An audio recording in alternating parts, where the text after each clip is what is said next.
दोस्तों नमस्कार। मैं आपको बता दूं दोस्तों, यानी कि सबसे पहले कि T20 वर्ल्ड कप 2026 के लिए स्कोर जारी हो चुका है। मगर दोस्तों जो स्कोर जारी हुआ है उसमें अगर हम आपको बता दें, एक बड़े क्रिकेटर का नाम नहीं है।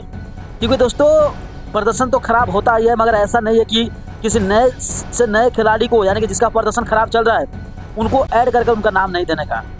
यानी कि दोस्तों मैं आपको बता दूं, सबसे बड़ी बात यह है कि देखो अनिल कुमार शाह जैसे खिलाड़ी को स्क्वाड में नाम नहीं दिया गया है।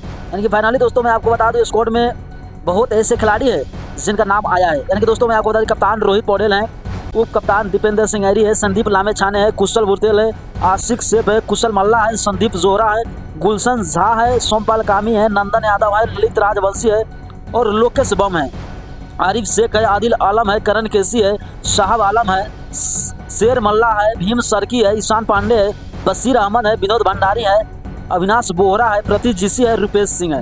यानी कि दोस्तों आपको पता होगा इस सब खिलाड़ी का तो नाम हो चुका है, मगर अनिल कुमार शाह जैसे खिलाड़ी का नाम नहीं होना। यानी कि मैं आपको बता दूं दोस्तों, आदिल आलम से भी बेहतर खेले थे अनिल कुमार शाह। अगर दोस्तों मैं आपको बता दूं, फाइनली आदिल आलम 108 रन बनाए थे। यानी कि 8 मैच खेलकर 108 रन बनाना, और अनिल कुमार शाह भाई साहब अगर बता दे तो एक ही मैच में 66 की पारी खेला था वो बंदा, फिर भी उनका नाम नहीं हुआ।